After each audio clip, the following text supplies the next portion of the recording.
New year, new me, who are you, boy? If you're in my way, you better move, boy. I don't ever miss a cue like schoolboy.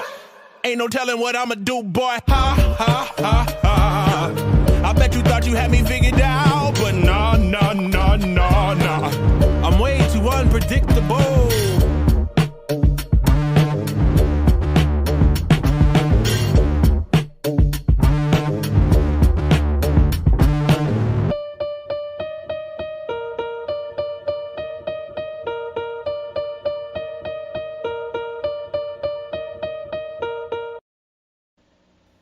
Hello and welcome to the Tech Disruptors podcast. My name is Darren. My co-host below me is... This is Jason. And on my right is... It's Devin. How's it going? And we are the Tech Disruptors, your weekly source of all the latest and greatest tech news, discoveries, reviews, you name it, we cover it here on our channel. And today, it's been a big week in tech. I know last week we were scraping the barrel a little bit, but this week all of a sudden someone put their foot to the floor and shit's coming out left, right, and center. There's all kinds of new and exciting things happening. And we've even got a special guest on today's show. We're going to be talking to Paul Val from 4D Fun, and we're going to get to him in just a few moments. Now, just to kick things off, I know we talk a lot about robotics on this show, and it's been a while since I've shared with you what I like to call nightmare fuel. So I wanted to show you this particular clip. So this is a robot hand. Now, before you get excited, this hand isn't just any old hand, but this is where robotics potentially might be going. Now, this one, when I saw this this morning, I thought, this can't be good. We're yet again looking at another robotic situation where we're going, okay, let's see what happens. So here is the clip. Make sure you guys can see it. So, okay, the basic setup here is a multi-fingered robot hand, and it's going to demonstrate picking up a Pringles can and some mustard. But before you play it, it looks like it's going to crush everything. Well, okay, keep in mind this is a prototype, but we'll come back to this in a second. Now, I won't tell you what's going to happen, but I just want to show you this clip, but it's pretty chaotic. Just watch. We also test the grasping capability. Okay, I'm just going to mute it so you can see what's going on here. Now, for those of you who are listening to our podcast, the robot hand is simply grabbing both a Pringles can and some mustard. But when there's a small block, it detaches its hand. The hand moves on its own to go and pick up the small block that's on the table. That's cool. And it will grasp the object. What? So that we have control. It will crawl back. Okay, this is nightmare fuel. This is nightmare fuel. Could you imagine in the middle of the night seeing something like this? Now, watch this. I'm not making this up. It's going to reattach. The arm will reattach itself to the robot hand while it's still grasping the little wooden block. And I'm not even joking when I say this. This is absolute chaos. Nightmare fuel. So I'll start with you, Devin. Your reaction was classic there, actually. I was waiting for that. What was going through your head when you saw that there, Devin? I mean, I think it's super normal, right? Like that this is the way that you design it. Why would you design something like our actual hand? Why not just make the fingers fold both ways? It makes complete sense to me. I think it's just weird looking at it, right? That the first time, but like, makes sense. I like it. I think that was super cool. The detachable hand has many applications. Robotics, for sure, is one of them. Jason, how do you feel about seeing that crazy nightmare fuel? It's funny you say that. I have a procedure set up next week to have this installed in my arm as my arm. So, you know, when you have that one thing that's just hard to reach, you could just say, hold on a second. You hit a button, pops off, grabs it, and brings it back. It also is other reasons you can use that too, you know, but that's a different... Is it... What's that Marvel character, the robotic chick, Gamora's sister? I'm drawing a blank. Chick. Remember? And I picture her like twisting her hand back on and then like, that's what I thought of when I saw that. I don't even know. It'll come to me. I'm sure. It was in Jumanji and other movies. Yes. I'm sure our guest might know. Maybe. But anyway, the comments will tell us. Yeah, leave us in the comments if you know the name. We're drawing a blank right now. But what I'm getting at is it's been a while since we've had a good robotics video on there where we look at it and go, yep, we're all destined to die. Now, before we jump to our guest, I wanted to rewind because I think the last time Devin was on here, Devin, were you on here when we were talking about the Waymo horns, cars beeping in the middle of the night? Yes, he was. Yep, I was here. So they're in trouble again. Potentially might even ruin the U.S. election that's coming up. Hold on, Waymo is going to ruin the election? Yes, I can't even. Hold on, who's behind this? Never mind. I'm not. Okay, no, I'll share it with. So basically, Waymo self-driving cars, mostly in the United States. Can I ask you where you got this article from? Hang on. Stick with it. So the last time we had him, we talked about him. They got in trouble because the cars were meeting at a central point and communicating with each other in the middle of the night at like 2 a.m. They're lonely, man. Come on. They were hanging out. That's exactly right. Now, they've gotten in trouble again today. In fact, this morning or last night, I think it was. So Kamala Harris, potential president of the United States, maybe, is her whole procession is driving in San Francisco, and a Waymo self-driving car manages to automatically stop in the middle of the road and hold up the entire procession. So much so that a police officer had to get into the car and manually drive it away. And I've got the clip right here. What if I got a funny thing? I'm going to have to mute Darren here in a second. No. Hang on. So here it is. So here is the clip. I'll play it for you. No, hold on. This is what's the procession? So this is Kamala Harris and her entire posse of like security agents, secretaries, all of that. So in the clip you see just in this frame here, you can see the white car is the Waymo self-driving car, and her whole procession is just lined up right there in the black, you can see. And so anyway, they've been a little bit of trouble today.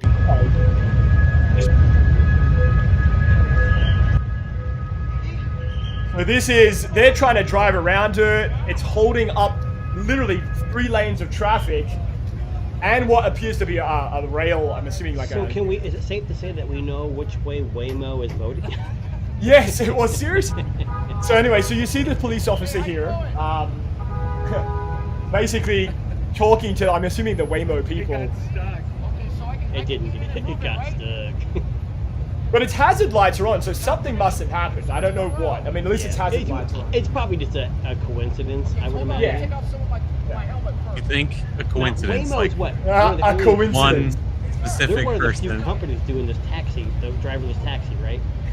Yeah, no, I mean, there's no one in there. There's no passengers. No, I'm saying they're one of the few companies that does this so far. Yes, correct. I know Tesla's working on the Tesla taxi. I think next month they're going to talk about that. But interesting. So here's a police officer quite literally figuring out what the fuck to do. And then he gets in the car and then just kind of manually moves it. Which I'm assuming Waymo had to give him authorization to do so. I'm not 100% sure. Yeah, I can't imagine anybody can just jump in that seat and say, oh, hit 2 buttons and drive. Yeah. And you'll see him drive off in just a second. Wow. Now, I know it's crazy, but this is the second time now that we've featured these. We live in the U.S., and I think Darren is, I'm jealous. He's trying to push this, this trying to get it to come to Canada. That there's someone out there someone's trying to cheat the election already, and it hasn't even happened yet. Listen, let's pump in Canada, I'm going to be honest with you. The last election. We probably couldn't give 2 shits about the election in the United States, but it does directly impact us. It's because it's fun to watch, and we are your nearest trading partner, so it's fun for me to watch. I know. But you can't tell me you didn't miss the Cats and Dogs music videos. I saw it. Yes, I saw it. There was one where someone actually put him in like Trump dancing, like he does when he's on stage. It was hilarious. Listen, the amount of things I've seen over the last couple of weeks alone is enough for concern. But we won't talk politics. We'll just say that. I don't want to get. I was just joking. It's funny. Waymo again out there making life interesting for everybody else, but just a crazy video. I love that it happens to be for the political procession. Well, I think Waymo just came out, so now they have active 100,000. They've done 100,000 taxi rides now or something just recently. Because they're saying this because, like I said, Tesla's October 10th, I think, is their next big event. They rented out like Warner Brothers Studios. And they're because they have a new car coming out, right? If I remember right. Well, they're supposed to show off the cheap 20,000 below, and also the Tesla taxi, which is supposed to compete with Waymo, which should be interesting. Nice. I hope it's like the Tesla robot, which was just a guy in a suit. They should make the taxi with one of those things sitting in the driver's seat. That's pretty good. Yeah, the hand that detaches. Oh, can you imagine? It's just one hand on the steering wheel like this. That would be amazing. All right. They could play a prank. Oh God, I lost control. The arm would fall off. Yeah, it falls off and it's driving itself. The arm just goes back down. I know. But anyway, let's actually talk to our guests. So I'm going to introduce you guys to Paul. Wow, I hope I'm saying his name right, but I'm going to bring him in. Hey, Paul, how's it going? Good. How are you guys? Good. Sorry for the delay there. We're just talking about all the chaos of robotics and self-driving cars. Any thoughts on it before we... That Adam's family hand was fascinating. No, right? Right? I like that description. That's, terrifies no me. longer have to use CGI. They're actually using a robot stuntman now out here in Hollywood for, I think it's actually the Warner lot for Spider-Man. For doing all the stunts at the amusement park, backflips and jumping off buildings and shit. They got a robot doing it. Yeah, it's fantastic. That's amazing. Wow. Yeah, it really is. So yeah, it's absolutely going to change the way not so much films made, but how we, I think, experience things in real life in accordance to those digital things. You know, like Chuck E. Cheese on steroids. Now, Paul, let me ask you this, and I know, sorry, we'll get to all about you in just a second, but we talk a lot about the fear of robotics on this show because we've seen some crazy shit. I was just watching Terminator 1, 2, 3, 4, and 5. There you go, right? So now let me ask you this. Are you somebody that generally fears it, or do you think it might actually help our society? That's the big kind of point we're making here. At first, it's going to help, but like most things, right? Then the detriment will come. I think the only solution is truly Elon's solution, which is just integrating with the robots, right? Direct brain interface, because we will absolutely get left behind fast. I mean, our work first will be the workforce, right? With AI. Just as it is now, and then you put the physical factor behind it, guys. I mean, I know. Skynet is real. It is right? Very real. Yeah. And we're coming closer and closer to independent thought and action behind these machine learning systems, and then the physical motion. With the addition of robotics is going to lead to some very spectacular innovations.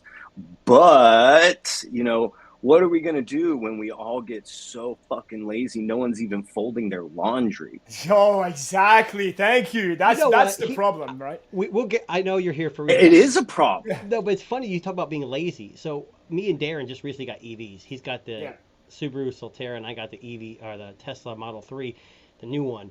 And it's making me lazy. It drives for me. It drives to me. Like, it turns its headlights. Why am I walking to the car? Yeah, I know. You should walk to me. I can walk to it faster than it drove to me, but I can still do it. Like, it does everything. Like, I told my wife the other day, I said, if it cooks and cleans, I'm good.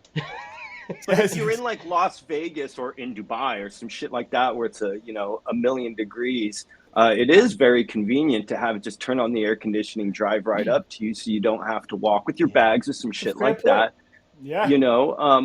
But is that an advancement that humans need right now? We get the picture of Wall-E. We're all going to be on ships. Yes, right? That's Yeah. it, man. Yeah, that's exactly it. Well, let's introduce Paul, because Paul, you're a really interesting guest. I'm glad that you came on the show today. So let me read the spiel that I have about you here. So Paul, God. oh well, maybe if you don't want me to, I Who don't have sent to. that to you, first of all? Well, I just AI. got AI to generate it. So Yeah, I don't know if there this is you real, go. but so Paul and his team, based out of Los Angeles, are the creators of 4D Fun. I believe are the XR entertainment industry. So you've captured and archived 2,000 plus volumetric capture artist performances. Apparently, it says here you have a wealth of knowledge. We're going to test that in just a second. Ooh. But you Very know everything limited about field, but yeah. 4D body scanning, metaverse, spatial computing, AI, you name it, he does it. And so Paul, And I'm a drummer. and he's a drummer. There you Ooh, go. nice. Look at that. Multi-talented. I love You know? it. So, Paul, let's start with I'll get you kind of to introduce what it is that you do, and then we'll probably just fire off some questions at you if that's okay.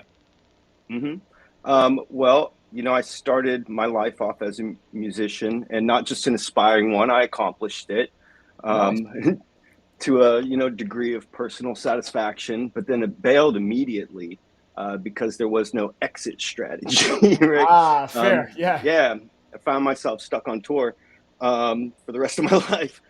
So I got out and got into the entertainment industry, into television and film. Found out no one wanted to buy what I thought was funny, or they wouldn't air it. So I ended up getting a cable network station out in Las Vegas and selling my own ads myself. And it was pretty cool. It worked out fun. But then I started getting censored and all that shit. And this was a while ago. And then a friend of mine introduced me to this thing called coding. And he told me how it can help me in my distribution problem, because there was this new thing coming out called Roku. And it was Roku Edition 1. And so he helped me write what was at the time called a cross-platform API media distribution system, which is now simplified as streaming. And so we made a streaming platform, and then I pulled a publicity stunt to get that popular and helped propel the flat earth into the funny spectrum of reality by launching a guy in a rocket. And that got way too popular. That was a joke gone way south or north, depending on, your perspective of the earth. And then I got really fascinated. I met these weirdos in this fetish club sitting in a corner that were doing this really weird thing, and they were controlling the screens in real time. And I was trying to learn how to do cheap animation. And they were doing real-time motion capture with the girl on stage, and it was controlling the stick figure on the screen. So I was like, holy shit, how are you doing this? And who's doing this? And I know this dancer is not good enough to mimic what's on the screen, so this is happening in real time. This could really help me make cartoons really fast. So I found the nerd sitting in the dark corner with the computer. I'm like, bingo. Yes. So I went and talked to him, and he was telling me about this other thing that needed code that can help me with some of my problems, but this was a different thing.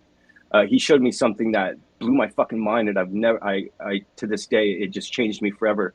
And he showed it to me on his phone, and it was a digital object that was sitting on his counter that wasn't there in real life. And it was, at the time, it would be called SLAM technology, which we know now is augmented reality.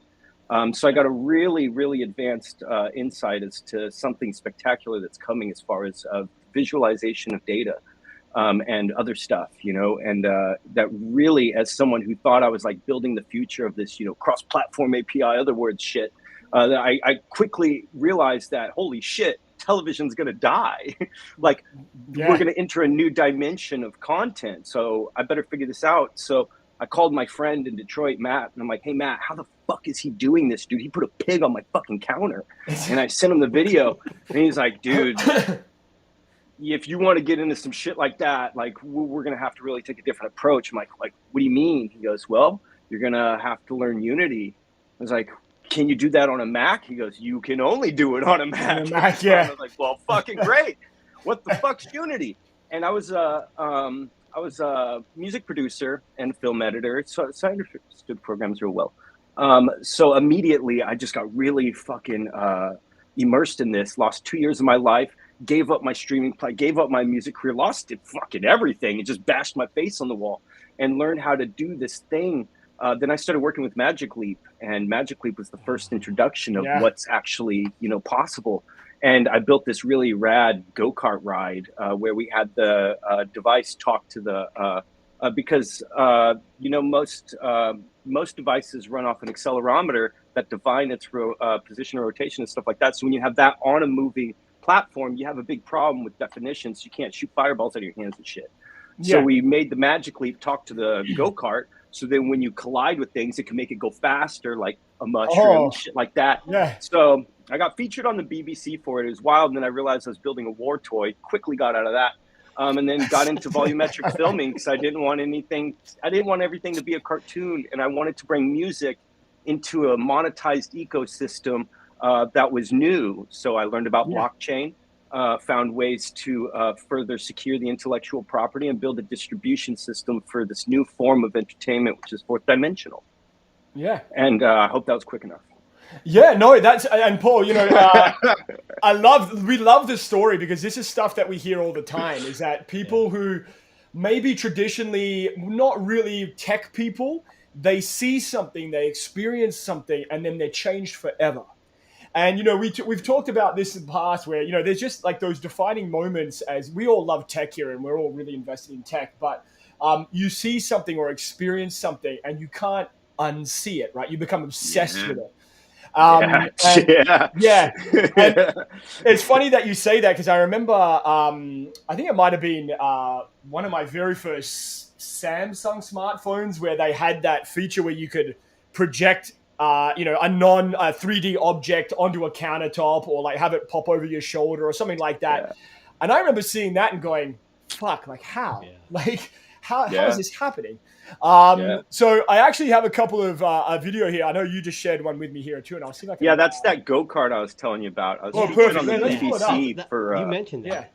That was really wild. We got the iPhone to be able to show the end user, who's not playing. Then they were able to watch. The Magic Leap was obviously very flawed in being translucent and all that other shit. Oh, that's definitely a Magic Leap on their heads. But to get it to to be able to drive, and then have stability, right, at 60 miles an hour, and then blast fireballs out of my hand, and then have the trajectory match into the real world and the game world, and all this other shit. It was really, really awesome. And then to have Nintendo steal it from me and turn it into a toy, the little Mario Kart, that was really awesome. I didn't get credit, of course, but I knew, and I bragged to my kids that was my idea. And that's okay. I mean, listen, you created it, man. Like that's part of it, right? Definitely. Congratulations. BBC marked that I did it first. So there you go. Look at the timeline, right? It was really. Go ahead. I was just going to say now, Paul. Like, so you mentioned that you were bringing this kind of technology to the world of music. I think is what you said, right? Yes. Yeah. So what's? Yeah. Go ahead. Yeah. I understood that like plenty of people were going to make plenty of cool games and shit. And that's not really what I do, right? Yeah. So I'm not going to try and get too far into something that I don't know, right? Whereas I had to develop a whole bunch of new skills to manufacture content in a new way. I'm not looking to make video games, but what I am looking to do is revolutionize how we perceive entertainment. And when wearable optics become more prevalent, as Meta just introduced, right, as you guys were mentioning, we're going to be able to transform and transcend past this two-dimensional screen, right?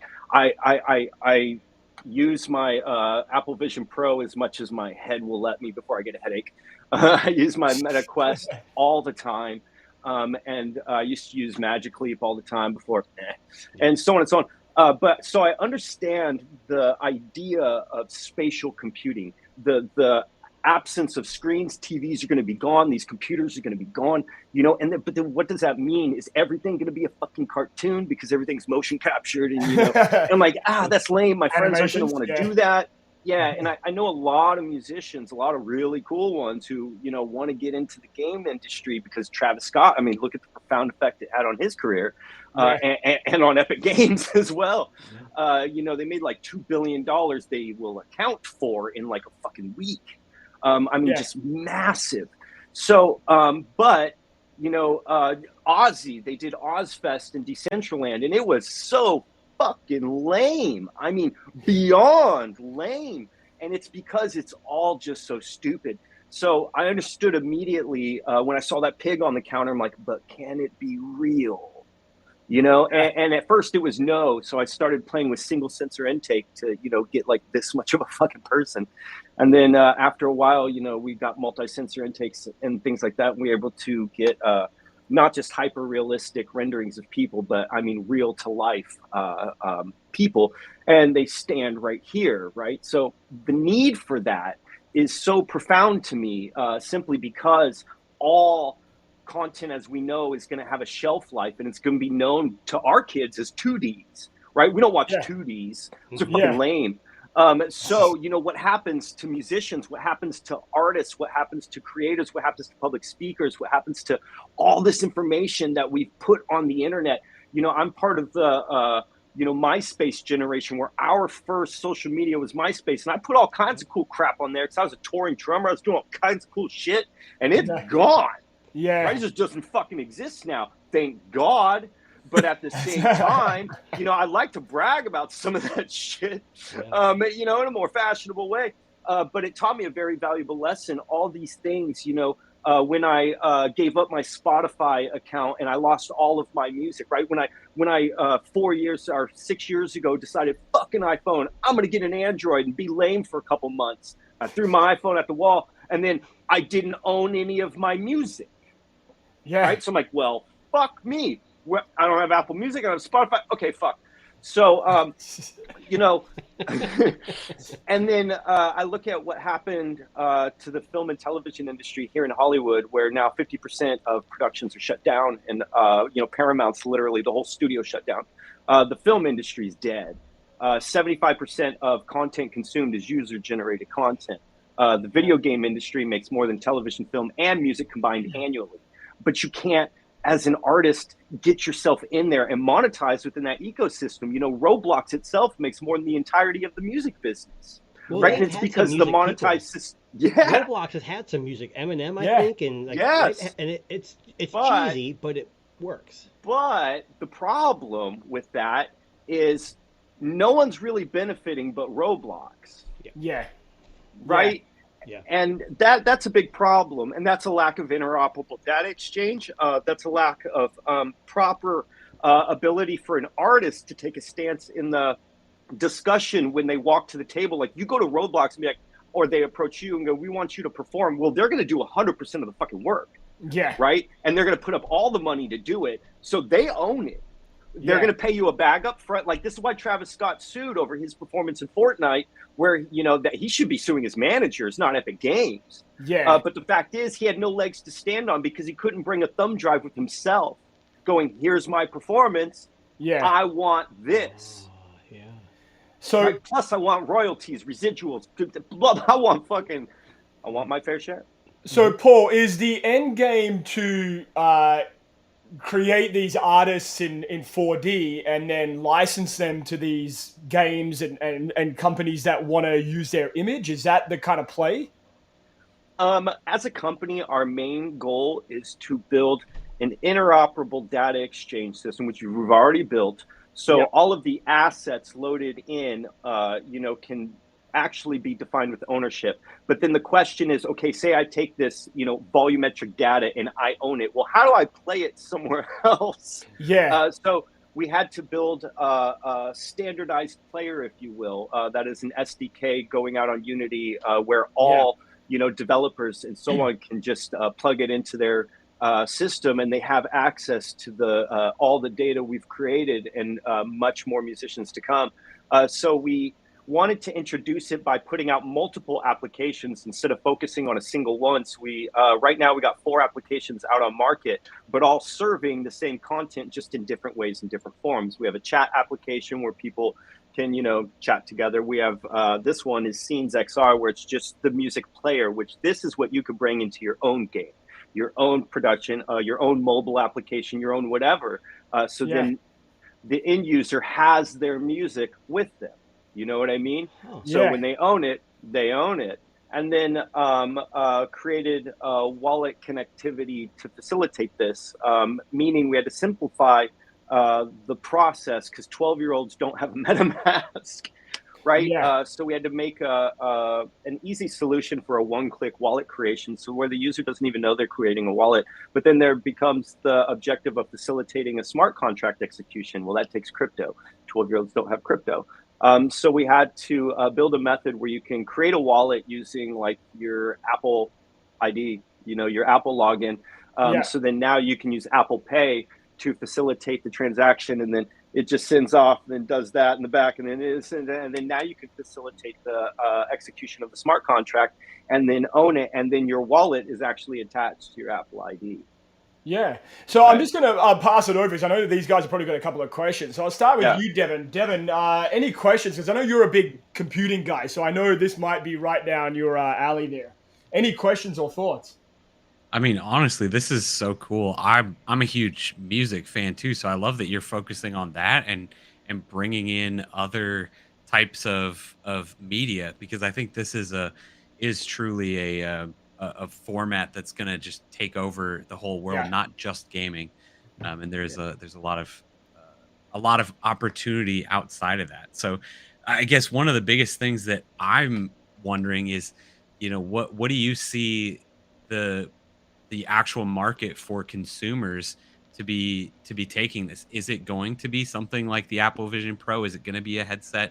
Is there going to be some sort of other new technology that hasn't even been invented yet? Because I have the headsets too. I don't have a Vision Pro, but I don't see that becoming the reality for most consumers until a lot of the baby boomers are gone. Like, I just don't see my dad ever putting on a headset. Yeah.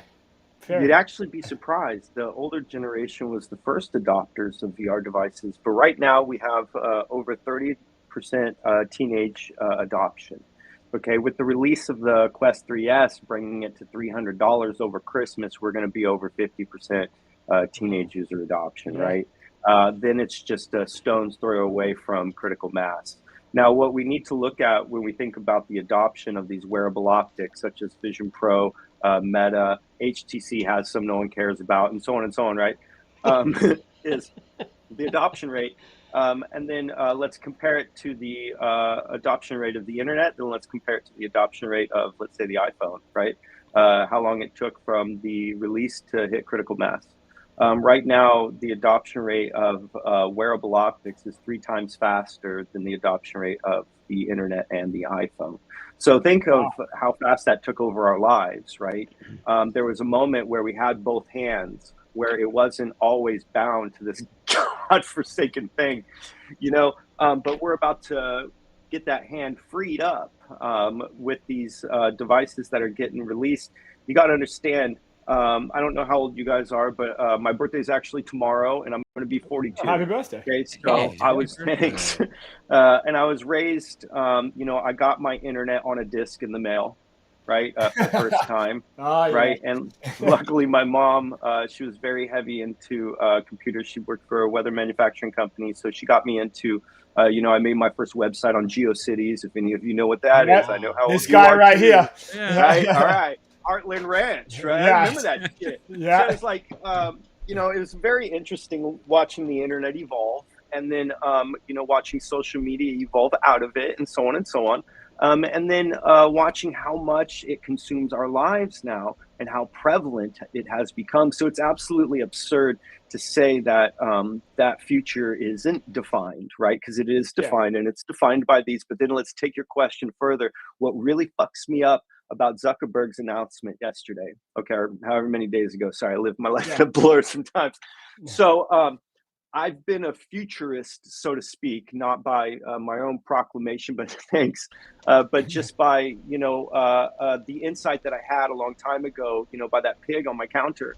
I've been able to tell people about something that's coming, and no one really understood. Most people thought I was fucking mental, especially when I told them, I saw this shit, I was on mushrooms, and I'm going to fucking get this vision. And it's all going to happen, though, I swear. I was talking to these aliens. And so, but now, you know, I get a lot of public speaking events. I do a lot of things, and I teach a lot of people about this future that's coming. But now Zuckerberg goes, "Hey guys, look, I don't really have much to say now." I'm like, "Well, I mean, the future's fucking here, guys. I fucking told you so." But so now my big question, as someone who likes to dream of, our company, our motto is always trying to define the future of content delivery systems. Well, that's no longer the future of content delivery systems, it's the now. So to touch on that topic real, you know, quick now after that long introduction to it, Elon with brain interfacing is a very fascinating thing to me. I worked with a company called Mudra, which was doing these wristbands, which was allowing EEG readings to allow communication to the device, which actually Meta, you know, is making now part of the foundation of the Orion, which was really cool. So we started with the go-kart. I wanted to get more defined position, rotation, movement of the hand, all those others without having to take such extreme readings from the, anyways.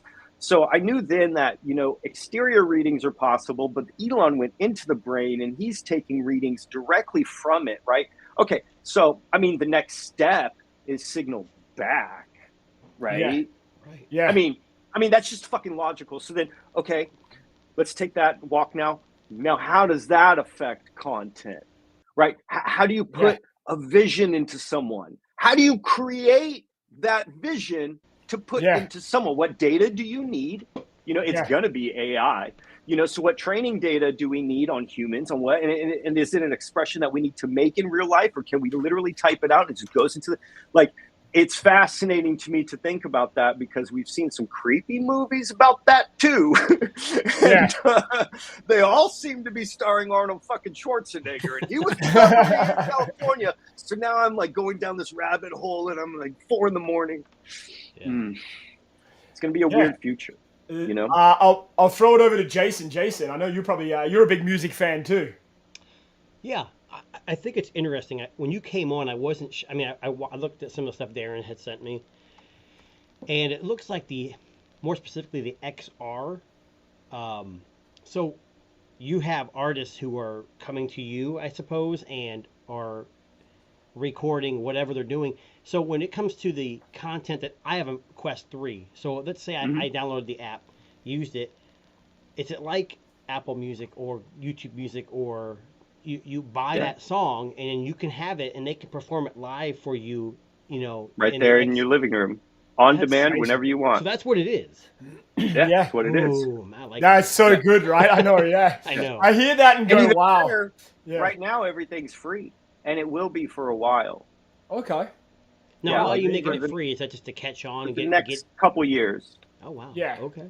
Yeah. Okay, wow. Because people don't understand what it is to have a person there, right? You know, there was a thing said about when boats first came, you know, to the Americas. People couldn't see the boats because they've never seen a boat until someone said, "Hey, that's a boat." Oh, yeah. And they're not just floating there, you know. So until someone sees and understands what a volumetric or 4D performance is, you know, they think it's just, you know, they don't know what to think. But when you see a fucking person in your goddamn living room doing what, you know, we have comedians we've captured, we have martial artists, we have boxers teaching you how to box. I mean, all kinds of shit.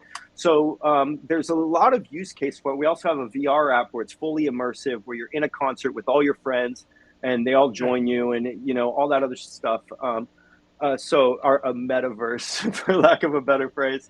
But we really want to make sure that I want everyone, as we come out with this, to understand that this content doesn't have a shelf life of how popular and cool will we get. I want the musicians to feel comfortable when creating something that it will, unlike, you know, when you put music on Spotify or Apple Music, you know, it dies when they die. Yeah. You know, and so does everything you've collected. Right. Yeah. And that's the problem with digital assets. That's why interoperable data exchange is really fascinating to me. We have over $6 trillion sold annually in digital goods. that outweighs the sales of physical goods on planet Earth. But no one fucking owns any of them.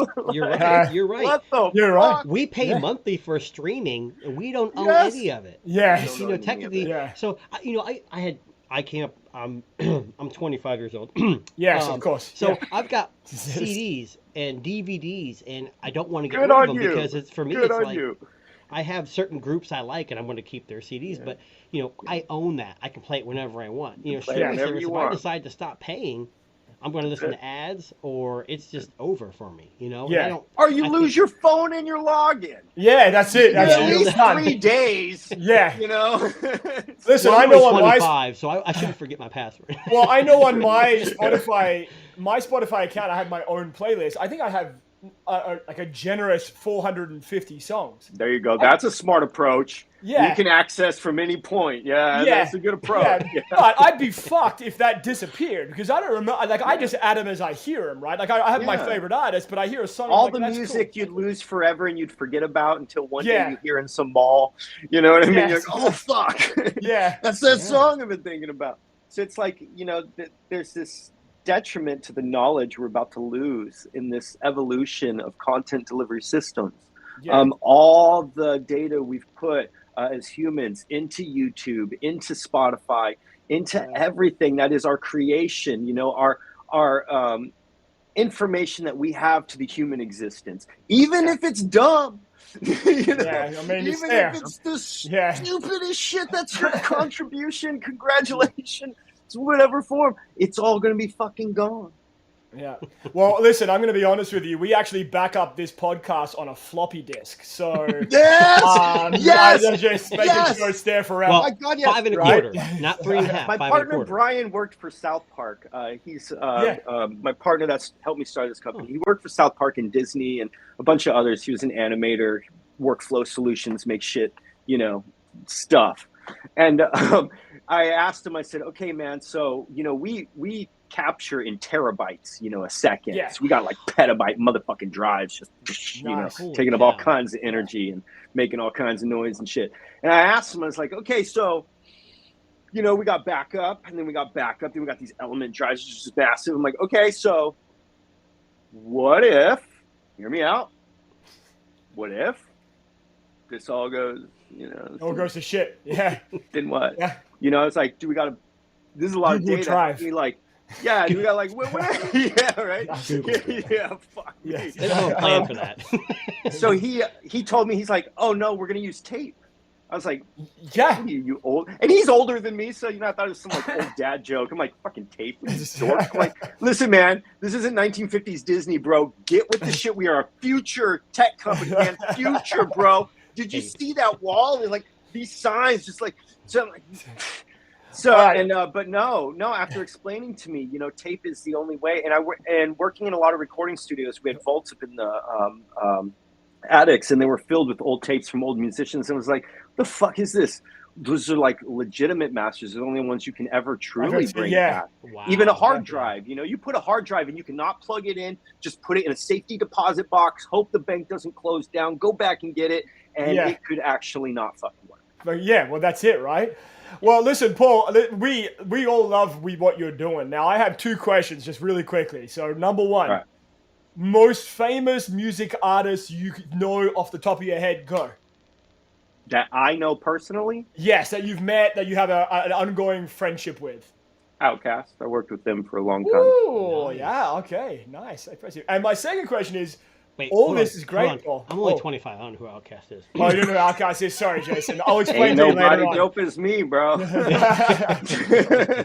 And Paul, my second question is, so there's going to be, our listeners are going to probably chomp at the bit about this because this is exactly what they're into. How do they find out more information? How do they download the app? How do they get it?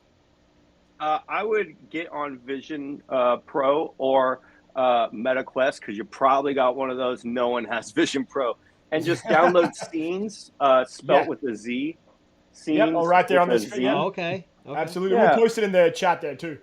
And there's Scenes XR, the regular Scenes platform, and Chat XR. But Scenes is what we're really focusing on as far as like putting specially curated projects together with the artists who are bringing visuals into the situation, and each project is curated specifically with the musicians to create their environments and their shows and a place for their audience to start congregating together and breaking boundaries of regional distances.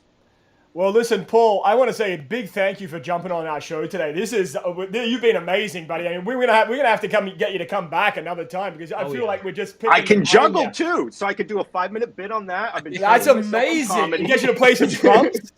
Play the drums. I'm retired from that. You're gonna have to pay me for that one, man. I got a contract. Well, Paul, listen, we're always looking for a new theme song for the podcast, right? We're always looking for something. So, okay, all right. So, I'll tell you what. Well, I'll be in touch. Don't worry, I'll be in touch. But thank you very much to Paul Val from Scenes, and we'll post up all the details in the chat here, and we will have to get you back on for sure sometime soon. So thank you very much, and we will catch you again soon. Appreciate you guys. Thanks for having me. Thanks, Paul. Cheers, bud. Yeah. Amazing guest. I think one of our best guests that we've ever had on the Tech Disruptors podcast. I would have to say that was amazing because mind-blowing, right? It is, he explains he's a musician first. Like that's what he started as. Yeah. But he's not. Well, he's a tech guy now, I guess you could say. Yeah. He went out and he did it. He learned it. Like he did it hands on, and that's. And I think that's what people nowadays kind of don't do anymore. I'm not trying to be old. I'm only 25, but you know. Yeah, I know. I get it. I think it's interesting because I was looking at some of the videos before we came on the show. And I already downloaded it, so obviously I have a Meta Quest and I have the Meta app, so I just installed it. So once I turn my device on, I want to see what it's all about. Yeah, absolutely. I'm curious too. Listen to whoever play music, and you can walk around them, and I think that's amazing. So what I got from it was, yes, we can go on YouTube Music or Spotify or Apple Music, and we can pay a monthly fee, and we can listen to music, or we can go on here, maybe pay $2. I don't know what it's going to cost, a per song basis, or maybe just subscription, and you can actually have a more an immersive experience. It's crazy to me that you're seeing the artist right there in 4D in your living room. Like, that's fucking crazy to me, but I love that idea. But you hear him talk. Like the dude knows so much. Like he is so excited and passionate, and those are the kind of people that are going to make it happen. And that's if exactly you're a musician and you're not a tech person, but you can latch on and see what is going to be good, yes, you're going to have a good absolutely. And listen, I'm going to try to get Paul back on because I feel like we were just scratching the surface of what he knows and what he's capable of doing. Right? He was funny. Absolutely, yeah, absolutely. And great sarcastic. guest. I mean, we're not sarcastic at all. We're all serious here. No, 100%. I mean, my shirt just says University of Sarcasm. I mean, that's pretty good. Mine's just a basic blue T-shirt. I'm sorry. I'm fucking it's a basic fashion like show, that. Devin. He's wearing the wrong colors, but that's okay. I know. Sorry. Now, speaking of everything AI and headset wise, so last week we were talking about the Snapchat spectacles. I did not buy them. No, okay, and Jason didn't buy them. After I saw what Meta did, I'm never touching those things ever. So that's what I wanted to bring up. Now, we made fun of Snapchat for a good 10 minutes last week. Now, I saw what Meta released this week, and what the actual fuck. Now, so look, here is... Hold on. Yeah. Now, you're going to show these pictures. And I am. To me, and maybe you, Darren, these have come a long way. This is like Google Glass on steroids. But my wife said, those look stupid. They do. You know what? Yeah. They do. But they're the best thing we've had so far, and they're not out yet. They're not selling them yet. By the time they sell them in a year or two, I can guarantee they're going to look totally different. No, but that's not my point. Because remember, you don't buy things on the promise of what's to come. You buy them as they are now. Well, so they're not selling them yet. Well, not yet. But when they do, if this is what they look like, I don't think anybody should fucking buy it. So I'd buy those over the Snap. I'd buy these over the Snapchat in a heartbeat. Oh, I don't know. Like, honestly, it would be a hard fucking decision because they are very, very, very similar looking. Let me give you an example. Google Glass, when it came out, there was a big freaking thing that stood right over your eye. I don't know if Devin, I'm sure you're familiar with what they are. I was beta tested for them. People looked at me funny. I didn't care. I did not care one bit. Because I was with my kids, throwing them in the air and winking my eye, and I could take pictures. To me, that was the most amazing thing. You want to know what this looks like? I know this is a great photo because this captures everything I need to know. Uh-oh. This looks like, you remember in the movie The Incredibles? Do you remember the character? Hang on, let me pull up a photo. Here we go. I know exactly who you're going to bring up. Oh my God. Yeah. Hang on, I gotta fucking pull this together. Edna Mode. Yes. So I'm gonna pull up Edna Mode here, and I'm gonna tell you right now, I honestly think that this is what was the inspiration for these glasses. Like, tell me. Okay, rounded, not square, but tell me you didn't get Edna Mode fucking feelings when you saw this release.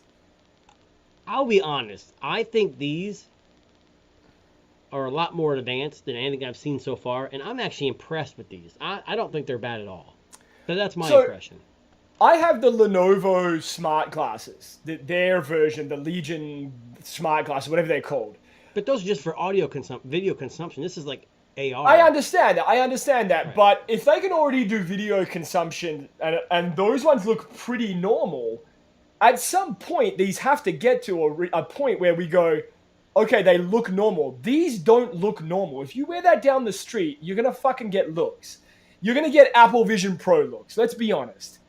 Apple Vision Pro is a hell of a lot worse than these.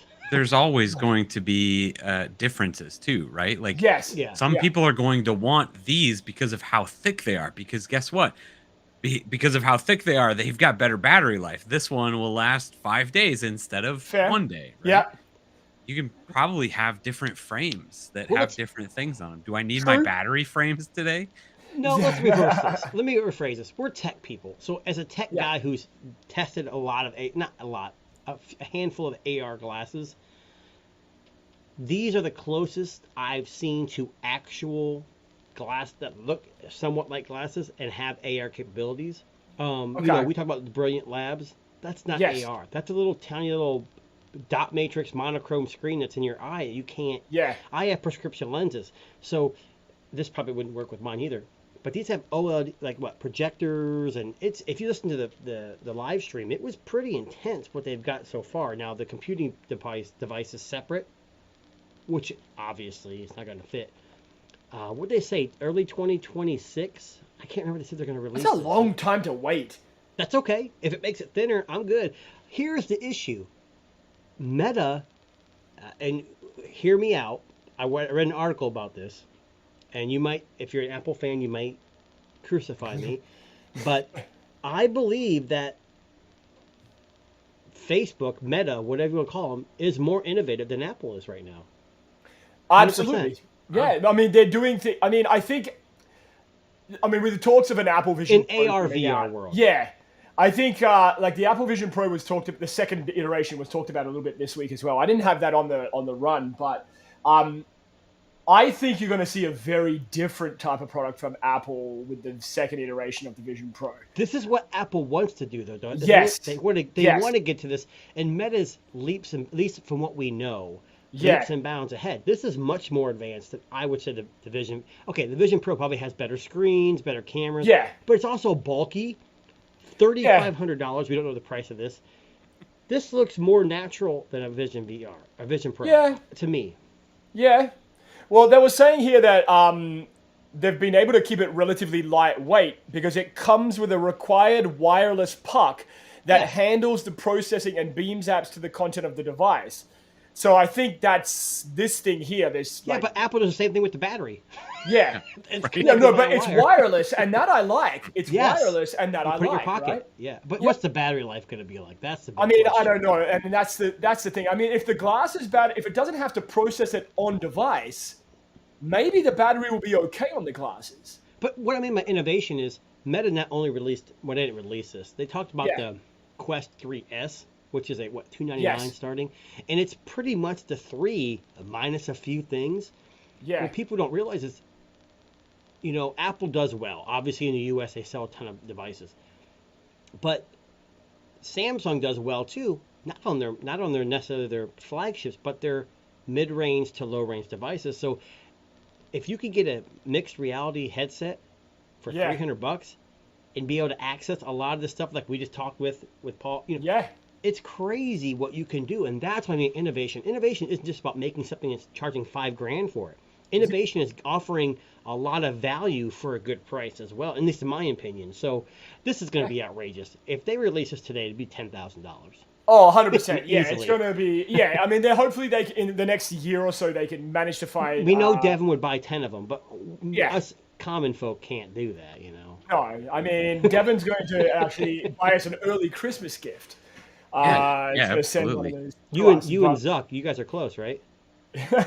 Yeah, you know, he really likes his barbecue sauce, and we've got the best here in town. Oh, there so- you go. I don't Well- know about that. Devin, just while we have you here, and speaking of barbecue, do you want to plug your live stream event Yes, while you're please here? do, because you Oh, hold my on. goodness. Devin hit 1,000 Man. subscribers on his main YouTube channel, and if you got to check it out. It's actually a really. I'm surprised it took you this long. Like my channel's terrible.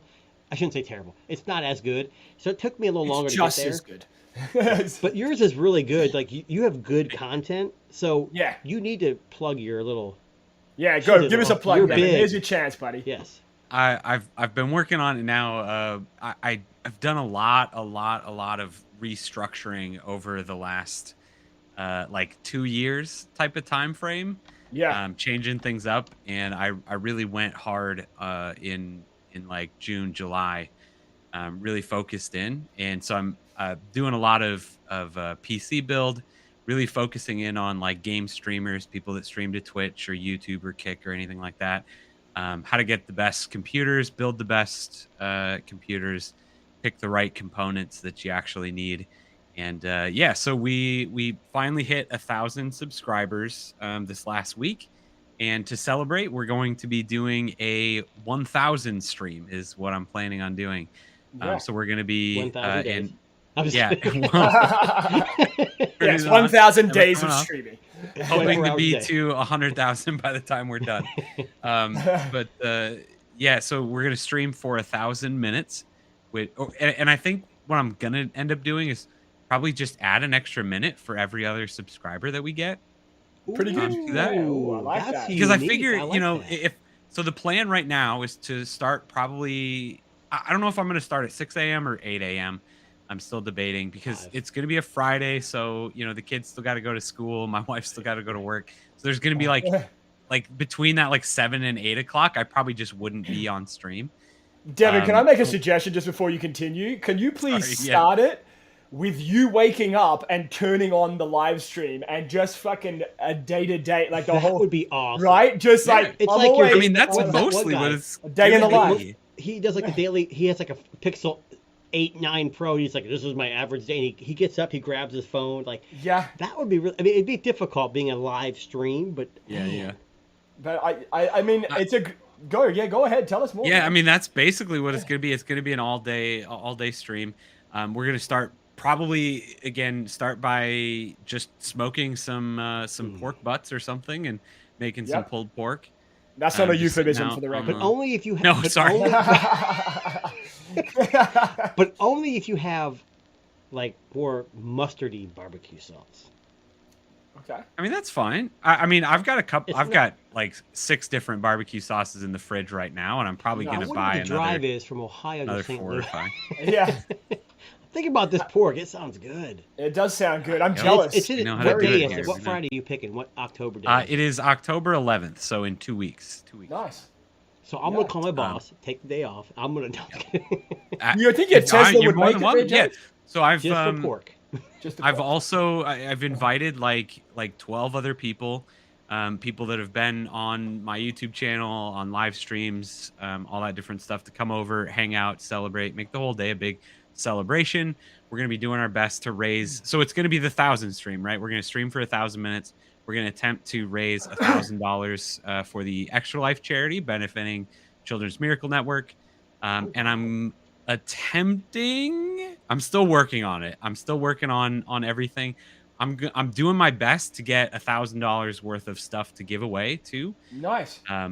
So we're working our way there. I should have started a lot sooner. It's hard to on say that. though because when you get that, you don't know when you're gonna hit 1,000. Exactly. Like when I hit my 500, I had Wise Smart Home. I worked with them and I got a bunch of stuff, Yeah. but it took like I was like 3 months in advance, and it just didn't work out. Yeah. So Yep, I yep. get it. Yeah, that's cool though. So we're running into that, but there was literally so I sent out emails like 2 months ago to a bunch of different companies, to a bunch of different brands, and LinkedIn messages, Twitter, Instagram messages, the whole thing, and literally the day that I hit 1,000, so it was like a month ago that I had sent out an email. The day that I hit 1,000, it was a couple of hours later. Somebody messaged me back, "Hey, congrats on hitting 1,000! Like we'd love to be a part of this." And There it's you like, go. what? How did you? Yeah. How did You they just know? been watching my channel, Yeah. or did you literally just see my? They have a email ticker in the month corner. later? Yeah. Yeah. Yeah. It was really kind of creepy, but either way, so that's what we're gonna do. We're gonna try our best, and the goal is really just to have fun, celebrate, and hopefully be able to give back to the community in a couple different ways. So. I'm actually excited for it. I think Honestly, it tune sounds in, for amazing. I'm going to sure. see if I can jump on there and just make some inappropriate comments and about Perfect. pork Well, butts here's and the stuff problem, like Darren. that. You gotta be invited. I That's don't true. know. Sorry. I don't know. Now, Yeah, Devin, the thing- yeah, go ahead. Yeah. I was just gonna say I'm trying to decide because in Kansas City here, the way that we do smoking is that you can't smoke without a beer. Right. And I Of don't course, know that's if I want everywhere. to. Okay. I just wanted to make sure. I didn't know if you guys played to the Coffee. same standards that we did, but yeah. So I'm debating if I want to do that for a stream or not. Usually Sam's when awfully you're, early. Nah, it's never too I early mean, for a beer. it's not too early for a beer. I just don't know if I want to be drinking that long on stream. Yeah, for 1,000 minutes. Yeah, you're probably Yeah. gonna have to take some time. Like, hey, I'll drink while I'm smoking, and then Yeah. it's 16 hours. I mean, Devin, can I make a suggestion? oh, I want sure. you to go and Absolutely. pick up the oldest, most rundown PC tower that you can find, and I want you to do like an Office Space type of scenario where you just beat the shit out of it with baseball That was a bats. fax machine, wasn't it? That's Yeah, I'm gonna. I got the clip right Actually here. a Right, good I'm just idea. gonna. I want. This is what I think Devin should do. like, Just take an old PC. Just. I want to see this happen midway through the stream, like an old PC that Devin hates. Yeah, we're Right, going to get and right just- now. Thanks, Darren. I actually may have the perfect PC. Right? And Well, look, you I know mean, what? I've got some. Well, I'm not gonna be there, obviously, but I've got so many old computer. Like, you know, what do you do with a printer when you're not using it? I have a. I think it's a Dell or I think it's a Samsung. I don't know. And I just don't use it anymore, and it's just an old fax copy Donation. machine. Man, I Donation. need to send it to him and beat the crap out of it with a baseball bat. I actually have I might have a computer that is perfect for this. I have a Love it. 2004 iMac Oh, please! that I was Yes. literally just the other day. I was like, what do I even do with this? I need to get it out of here. I tell you what, if you do that during your live stream, I will donate $50. We're okay. Well, because I wrote it down. It's probably happening at this point. I like Okay, it. because You know I would what, love Darren? to see that. I would, yeah. I'm half tempted to drive to. That's just to beat that thing with a So, baseball like, bat. I will happily donate $50. You let me know. Let me know the time and the place. I'll tune Think in. about it, Darren. Look, Yes. beer, Yes. pork, smoked All pork, provided by me. All provided by me. Yeah. And just live streaming. I'm sure you're talking about technology. Yeah. right? Yeah, we'll probably do something like that. Yeah. Yes. So probably. And hitting I- things with baseball bats. I mean, No. What's not to like?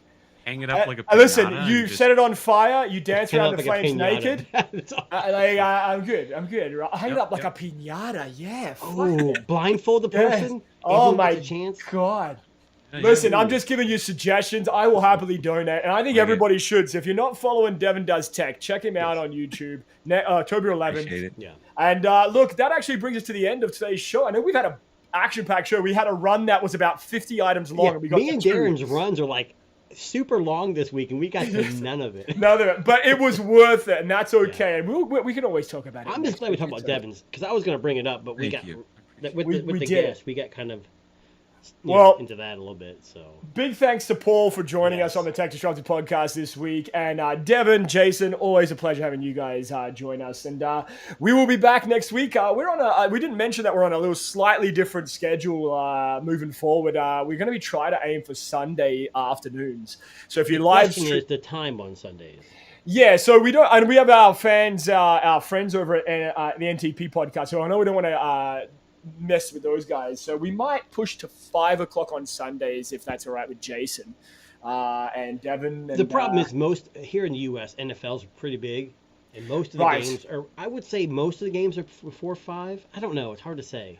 Well, look, I don't. I've mind got my others. I've got the Chiefs up on the. I know. I saw you watching. So there you go. We're multitasking. Listen, we're in the technological world, people. So if you can do it, tune in. We would love to see it. But listen, you can always listen to us on Spotify, Apple Music, Good Pods, all the great places you find podcasts. And if you're not already subscribed, hit that subscribe button right now. If we get to 1,000 followers, Jason's getting a tattoo in the back of his head that says 1,000. No, right? So it's I'll give you crazy. this. If we get 1,000 subscribers on Tech Disruptors, yes, I will get a Tech Disruptors tattoo. Ooh, I'm tempted. That would be a great live stream right there. I was going to get a tattoo for my 1,000 on my channel.